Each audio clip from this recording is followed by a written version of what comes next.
ബഹുമാനപ്പെട്ട യാക്കൂബ് നബി അലൈഹിസ്സലാത്തു വസ്സലാമിന്റെ മുമ്പ് ഖാബിദുൽ അർവാഹ് മലക്ക് അസ്റായീൽ അലൈഹിസ്സലാത്തു വസ്സലാം കടന്നു വരുമ്പോ യാക്കൂബ് നബി പറയുന്നു, അസ്റായീലേ, ഓർത്തിരിക്കാതെ നിലച്ചിരിക്കാതെ വന്ന് റൂഹ് പിടിച്ചു കൊണ്ടുപോകുന്നവനല്ലേ അസ്റായീലേ നീ? അസ്റായീൽ പറഞ്ഞു, നബിയേ, എന്റെ ജോലി എങ്ങനെയാണ്, എന്റെ തൊഴിലാണ്, എന്നെ പടച്ചതമ്പുരാൻ ഏൽപ്പിച്ചിരിക്കുന്നതാണ്. ആരുടെയും റൂഹ് അവരുടെ അനുവാദമില്ലാതെ പിടിച്ചു കൊണ്ടുവരാനാണ്.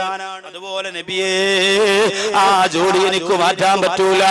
യാക്കൂബ് നബി അലൈഹിസ്സലാം പറഞ്ഞു, അസ്റായീലേ, എന്റെ റൂഹ് പിടിക്കാൻ വരുമ്പോ എന്നോടൊന്ന് പറഞ്ഞിട്ട് വരണേ.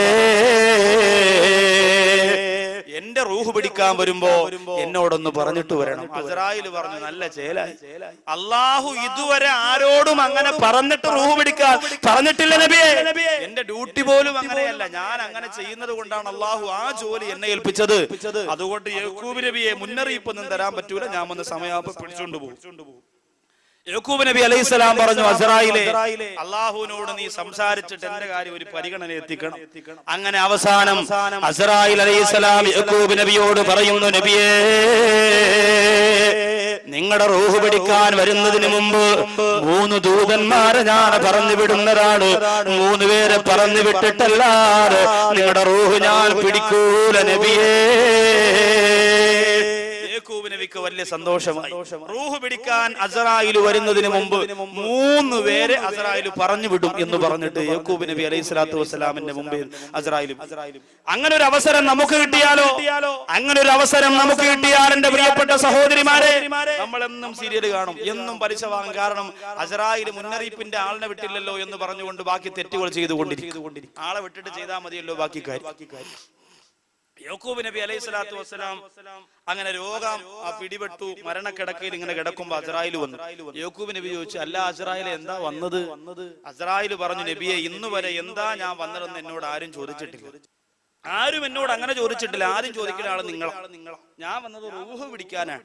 യാക്കൂബ് നബി ചിരിച്ചുകൊണ്ട് പറഞ്ഞു, അത് വല്ലാത്ത പരിപാടിയായിപ്പോ. നമ്മൾ തമ്മിൽ ഒരു എഗ്രിമെന്റ് ഉണ്ടായിരുന്നു, നമ്മൾ തമ്മിൽ ഒരു കരാർ ഉണ്ടായിരുന്നല്ലോ.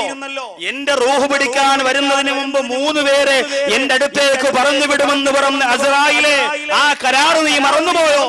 അസ്റായീൽ അലൈഹിസ്സലാം പറഞ്ഞു, ഞാൻ വാക്കുപാലിക്കുന്നയാളാ. ഞാൻ നിങ്ങളുടെ അടുത്തേക്ക് 3 പേരെ പറഞ്ഞു വിട്ടിരുന്നല്ലോ, ഇവിടെ വന്നില്ലേ? യാക്കൂബ് നബി പറഞ്ഞു, ഇല്ല. അസ്റായീൽ പറഞ്ഞു, വന്നു. ആരാണത്? അസ്റായീൽ അലൈഹിസ്സലാം പറയുന്നു, ഒന്ന് ബയാലു ശഅരിക ബഅദ സവാദിഹി. നബിയേ, നിങ്ങളുടെ തലമുടിയും ദാടിയും എത്ര നല്ല കറുപ്പുള്ള രോമമായിരുന്നു. ആ രോമം വെളുത്തില്ലേ നബിയേ? അത് ഞാൻ പറഞ്ഞു വിട്ട മരണത്തിന്റെ 1ാമത്തെ സിഗ്നലാണ് നബിയേ. 1ാമത്തെ ദൂതൻ അതാണ്. നരച്ചു പോയാൽ പിന്നെ വലിയ താമസമില്ല. ഇപ്പൊ സഹോദരിമാര് വിചാരിക്കും, അല്ലാഹുവേ, എന്റെ പിന്നെ ഇക്കാടെ കാര്യം ഏകദേശം ഒതുങ്ങാറായി, ഇനിയിപ്പോ നരയ്ക്കാനൊന്നും ബാക്കിയില്ല, ഏകദേശം എന്റെ ഇക്കാടെ കാര്യം ഒതുങ്ങാറായി. നിസാരമല്ല.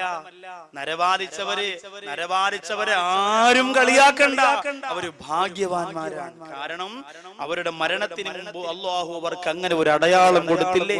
അടയാളം കൊടുക്കാതെ എത്ര പേര് മരിക്കുന്നു? നല്ല കറുത്ത രോമമുള്ള എത്രയോ പേര് മരിച്ചുപോയി. ആലോചിച്ച് നോക്കി.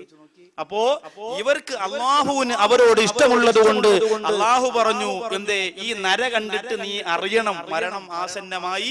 അതുകൊണ്ട് കയ്യിലിരിക്കുന്ന റിമോട്ട് കളഞ്ഞിട്ട് തസ്ബീഹ് എടുത്തോ, ദിക്ർ ചൊല്ലിക്കോ. ആഴ്ചപ്പതിപ്പും ആരോഗ്യ മാസികയും 10 വയസ്സ് കുറയാൻ 10 വഴികളെന്നും പറഞ്ഞു ഉമ്മാമാക്ക് വാങ്ങിച്ചുകൊണ്ടിട്ട് കൊടുക്കണ വനിതയൊക്കെ മാറ്റി വെച്ചിട്ട് ഖുർആൻ എടുത്ത് വെച്ച് ചോദിക്കോ, യാസീൻ ബുക്ക് കയ്യിലെടുത്തോ. 10 വക ഏടും 15 വക ഏടും പണ്ട് കാലത്ത് അടുക്കി വെച്ചിരുന്നല്ലോ അലമാരയിൽ. 15 വക ഏട്, 10 വക ഏട്, അത് ഇത് അങ്ങനെ എന്തെല്ലാമായിരുന്നു. അതിന് പകരം അലമാര ഇരിക്കുന്നത് എന്താ? കൽവാണ് ഫാത്തിമ, കാലാണ് ആയിഷ, നെഞ്ചാണ് റംല, കുടലാണ് സൈനബ എന്ന് പറഞ്ഞ കുറെ ആൽബം കാസറ്റുകളാ ഒടുങ്ങി തിന്നാൻ. എന്താ മൊഞ്ചുള്ള പാട്ടുസ്താദേ. അല്ലോ, ഉടനെ ജുമയിലെത്തി 16-ാം ഭാഗം, 40-ാം കത്ത് ഉറങ്ങാത്ത ഭാഗ്യം ഉടനെ ജുമയിലെത്തി. പാപ്പ അവർക്ക് അതാ ഇഷ്ടം. നബിദിനത്തിന്റെ തന്നില്ല സമ്മാനം തന്നില്ല. മുട്ടുവരെയുള്ള പാവാട ഇട്ടിട്ട് കുറെ തിളങ്ങുന്ന ഷർട്ട് ഇട്ട് കൊണ്ട് കോല് കളിക്കാൻ കുറെ പെൺകുട്ടികൾ ഇറങ്ങി വരുമ്പോ ഹജ്ജ് ചെയ്തോര് പോലും പറയാം, നല്ല മൊഞ്ചുള്ള പാട്ടു, സുബ്ഹാനല്ലാഹ്. തികഞ്ഞു. ആലോചിച്ച് നോക്കി, ഇതിന്റെ ഗൗരവം. നമ്മളെ പിശാചി ഏതൊക്കെ മോഡലിലാണ് നമ്മുടെ മനസ്സിലേക്ക് ഇറങ്ങുന്നത്. ഗൗരവത്തോടെ ആലോചിക്കണം. ഞാനിത് തമാശക്ക് പറയണതല്ല. നമ്മളൊക്കെ അതിൽ പെട്ടുപോയില്ലേ? നമ്മളൊക്കെ അതിൽ കുടുങ്ങിപ്പോയില്ലേ? നമ്മളൊക്കെ അതിന് അഡിക്റ്റായി പോയില്ലേ? അല്ലാഹു നമ്മെ കാത്തുരക്ഷിക്കുമാറാകട്ടെ. അതുകൊണ്ട് നര നല്ലതാണ്, നര നല്ലതാണ്. ഉമർ ഇബ്നുൽ ഖത്താബ് റളിയല്ലാഹു തആല അൻഹു താൻ മരിക്കുമെന്ന് മുഖത്ത് നോക്കിയിട്ട് പറയാ, ഒരാളെ ജോലിക്ക് നിശ്ചയിച്ചിരുന്നു എന്നും ഒരാള് ഉമർ റളിയല്ലാഹു അൻഹുവിന്റെ മുഖത്ത് നോക്കിയിട്ട്, ഉമറേ നിങ്ങൾ മരിക്കും, നിങ്ങൾ മരിക്കും, നിങ്ങൾ മരിക്കും എന്ന് പറഞ്ഞ് ഒന്നാം തീയതി ഒന്ന് ശമ്പളവും മാറ്റിക്കൊണ്ട് വയ്ക്കോ. അങ്ങനെ ഒരു ജോലി ദുബായിലോ സൗദിയിലോ നമുക്ക് കിട്ടിയിരുന്നെങ്കിൽ ഒറ്റ ചെറുപ്പക്കാരി കേരളത്തിൽ വാതിലൊക്കെ കാണും. എല്ലാം പ്രമാണ സൊസൈറ്റി കൊണ്ടുവച്ച് കേൾവിക്കും. അവിടെ പോയിട്ട് അറബിയുടെ മുഖത്ത് നോക്കിയിട്ട്, അറബി നിങ്ങൾ മരിക്കും, നിങ്ങൾ മരിക്കും, നിന്നെ കുരു കൊണ്ടുകൂടാ ചീത്താൻ എന്ന് പറയുമ്പോൾ ഒന്നാം തീയതി ആകുമ്പോൾ ശമ്പളം. നല്ല ജോലി. ഒന്നാം തീയതി ആകുമ്പോൾ ശമ്പളം. ആലോചിച്ച് നോക്കേ, ഈ ഒരു അവസ്ഥ ഉമർ റളിയല്ലാഹു തആല അൻഹുവിന് വന്നു. എന്നിട്ടോ ഉമർ ഇബ്നുൽ ഖത്താബ് റളിയല്ലാഹു തആല അൻഹുവിന്റെ ദാഢ്യരോമത്തിൽ നരബാധിച്ചപ്പോ ആ ജോലിക്കാരനോട് ഉമർ ഇബ്നുൽ ഖത്താബ് റളിയല്ലാഹു അൻഹു പറഞ്ഞു, നീ ഇനി നിൽക്കണ്ട, പൊയ്ക്കോ, നീ ഇനി നിൽക്കണ്ട, പൊയ്ക്കോ, ഞാൻ മരിക്കുമെന്ന് എന്റെ നര എന്നോട് പറഞ്ഞു തരുന്നുണ്ട്, നിനക്ക് പോകാം. ഞാൻ മരിക്കുമെന്ന് എന്റെ നര എന്നോട് പറയുന്നുണ്ട്, അതുകൊണ്ട് നിനക്ക് പോകാം എന്ന് പറഞ്ഞുകൊണ്ട് ഉമർ ഇബ്നുൽ ഖത്താബ് റളിയല്ലാഹു തആല അൻഹു ജോലിക്കാരനെ പിരിച്ചു. നമ്മളോ നരവാദിച്ച ഉപ്പാപ്പ ഒരു ദിവസം പള്ളിയിൽ വരുമ്പോൾ ഉസ്താദ് ചോദിക്കുന്നു, അല്ലാഹുവേ, അബൂബക്കർ സാഹിബേ, നിങ്ങളുടെ നരച്ചുപോയ താടിയൊക്കെ ഇപ്പൊ കറുപ്പിച്ചല്ലോ, എന്ത് പറ്റി? എന്താ പറ്റിയത്? സഹോദരി ഭാര്യ വന്നിട്ട് ഭർത്താവിനോട് പറഞ്ഞു, എന്റെ പ്രിയപ്പെട്ട ഇക്ക, എല്ലാ പെണ്ണുങ്ങളും എന്നെ കളിയാക്കുക. എനിക്കാണെങ്കിൽ 30-35 വയസ്സല്ലേ ആയോളൂ. നിങ്ങൾ പെട്ടെന്ന് വയസ്സായി എന്ന് പറഞ്ഞാൽ അത് എനിക്ക് കുറച്ചില്ലല്ലേ? നിങ്ങൾ ഇപ്പോഴും ഒരു പാന്റും ടീഷർട്ടൊക്കെ ഇട്ട് ഇറങ്ങി, അള്ളാണ് എന്റെ ഉപ്പ, എന്റെ ഇക്ക ചക്കുവള്ളിയൊക്കെ കിട്ടിക്കിടാ വിറയ്ക്കും. പ്രത്യേകിച്ച് നിങ്ങളുടെ കണ്ണ് ഋത്തിക്രൂക്സിന്റെ കണ്ണ്. അതുകൊണ്ട് എന്റെ ഇക്ക, ഈ നരച്ച മുടി അള്ളാണ് നിങ്ങളൊന്ന് കറുപ്പിച്ചോണ്ട് വന്ന എന്റെ ചക്കര ഹസ്ബൻഡ് അല്ലേ? അങ്ങനെ പ്രിയപ്പെട്ട പിതാവ് ബ്യൂട്ടി പാർലറിൽ പോയി കുഷൻ കസേരയിൽ മലർന്നു കിടന്ന് വെള്ളരിക്കയും വെട്ടി കണ്ണി വെച്ച് കറുപ്പിച്ചോണ്ട് ഇറങ്ങി വരിക. സാർ ചോദിച്ചു, എന്തു പറ്റി? വൈഫിന് ഇഷ്ടമല്ല. വൈഫിന് ഇഷ്ടമല്ലാത്തത് കൊണ്ട് ഞാൻ കറുപ്പിച്ചു. നാണമില്ലേ സഹോദരങ്ങളെ? നിക്കാഹിന് വെച്ചിരുന്ന ദാടി പോലും ഇത്തിരി പോന്ന ഒരു പെണ്ണ് മരിച്ച 3 മണ്ണിനോട് ചേർന്ന് പുഴുപ്പളിഞ്ഞു പോകുന്ന ഒരു പെണ്ണ് പറഞ്ഞതിന് വേണ്ടി കേട്ടോ ഇസ്ലാമിന്റെ ചിഹ്നത്തെ വടിച്ചു കളയുന്ന വിവരം കെട്ട ചെറുപ്പക്കാരാ, ആർക്കു വേണ്ടിയാണോ മോനെ പിന്നെ നീ ദുനിയാവിൽ ജീവിക്കുന്നത്? ആർക്കു വേണ്ടിയാണടാ? ഒരടയാളമെങ്കിലും നിന്റെ ശരീരത്ത് വേണ്ടേ? അതും ഈ പെണ്ണിന് വേണ്ടി. അവളെ വാക്ക് കേട്ടിട്ട് വടിച്ചു കളഞ്ഞില്ലേ? എന്തിനു കൊള്ളാം നമ്മെ? അല്ലാഹു കാക്കട്ടെ എന്റെ പ്രിയപ്പെട്ട സഹോദരങ്ങൾ. അതുകൊണ്ട് എന്റെ സഹോദരങ്ങളെ ഗൗരവത്തോടെ ചിന്തിച്ചോ. ഇന്ന് വെളുത്തതിനെ കറുപ്പാക്കാൻ ഇറങ്ങുന്ന മരുന്നുണ്ടല്ലോ, ആ മരുന്ന് തേച്ചാ നിന്റെ വുളു ശരിയാവൂല, നിന്റെ കുളി ശരിയാവൂല, നിന്റെ ഇബാദത്ത് പോലും അല്ലാഹു സ്വീകരിക്കൂല. പടച്ചോന് കാത്തുരക്ഷിക്കട്ടെ. പ്രിയമുള്ളവരെ, ഇതാണ് ഒന്നാമത്തെ, ഞാൻ പറഞ്ഞു വിട്ട ഒന്നാമത്തെ ദൂതൻ ഇതാണ്. രണ്ടാമത്തേതാരാണ് എന്ന് യാക്കൂബ് നബി അലൈഹിസ്സലാം കണ്ണീരോട് അസ്രായിലിനോട് ചോദിക്കുമ്പോ അസ്രായിൽ അലൈഹിസ്സലാം പറയുന്നു, നബിയേ,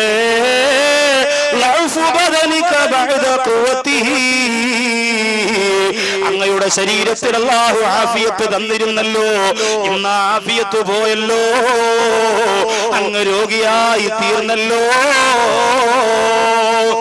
അങ്ങേക്കൊന്ന് വലിയ രോഗങ്ങളാണ്, തളർന്നു പോയല്ലോ, അങ്ങേ കൊണ്ടൊരു ജോലിയും ചെയ്യാൻ കഴിയുന്നില്ലല്ലോ.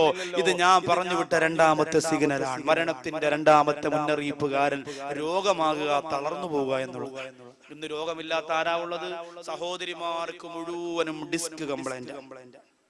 ഒറ്റെണ്ണത്തിന് നിവർന്ന് നിൽക്കാൻ വയ്യ, തുണി അലക്കാൻ വയ്യ, വാഷിംഗ് മെഷീനിൽ പോലും തുണി അലക്കാൻ വയ്യാത്ത ഒരു സാഹചര്യം. അത്രയ്ക്ക് രോഗമാണ്. ഭർത്താക്കന്മാർക്കും രോഗമാണ്, വലിയ വലിയ രോഗം. ഉപ്പാപ്പമാരെ നിസ്കാരം കഴിഞ്ഞാൽ മുന്തിയിലിരിക്കുന്ന കെട്ടഴിച്ചങ്ങോട്ടിടും. ഇത് ഷുഗറിൻ്റെത്, ഇത് പ്രഷറിൻ്റെത്, ഇത് അപ്പുറത്തെ ശുക്കൂറിൻ്റെത്, തന്നയച്ചതാ പള്ളിയിൽ നിന്ന് ഓതനം അവന് കൊടുക്കാൻ.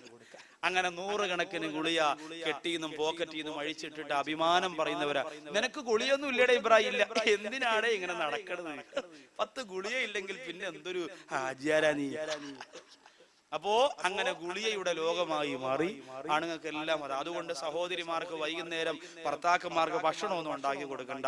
പശുവിന് പിണ്ണാക്ക് കലക്കണ പോലെ ബക്കറ്റിനകത്തൊരു സാധനം ഉണ്ട്, മെഡിക്കൽ സ്റ്റോറിൽ നിന്ന് കിട്ടും, വാങ്ങിക്കൊണ്ടുവന്ന് കലക്കി വെച്ചിട്ട് ഇക്ക കോഴ്സ് റെഡി, കോഴ്സ് ഇക്ക വന്ന് പതുക്കെ മുക്കൾ കുടിച്ചോണ്ടെങ്കിൽ കോഴ്സ് അതോടി അങ്ങ് പോവില്ല.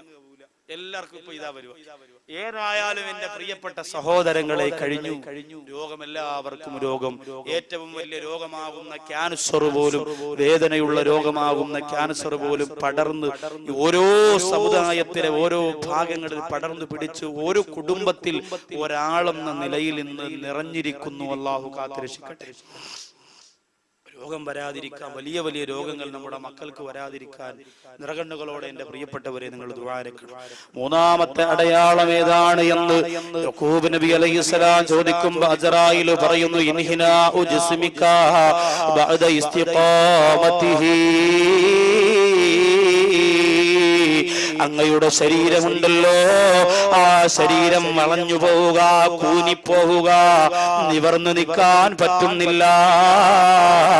അങ്ങനെ ഒരു അവസ്ഥ വരുന്നത് നബിയേ മരണത്തിന്റെ മൂന്നാമത്തെ സിഗ്നലാണ്.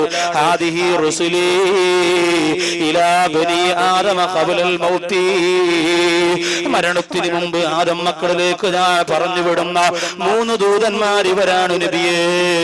ഇവരെ പറഞ്ഞു വിടാതെ ഞാൻ പലരുടെയും റൂഹ് പിടിക്കുന്നുണ്ട്. എന്നാലും മിക്ക ജനങ്ങളിലും ഈ 3 അടയാളങ്ങൾ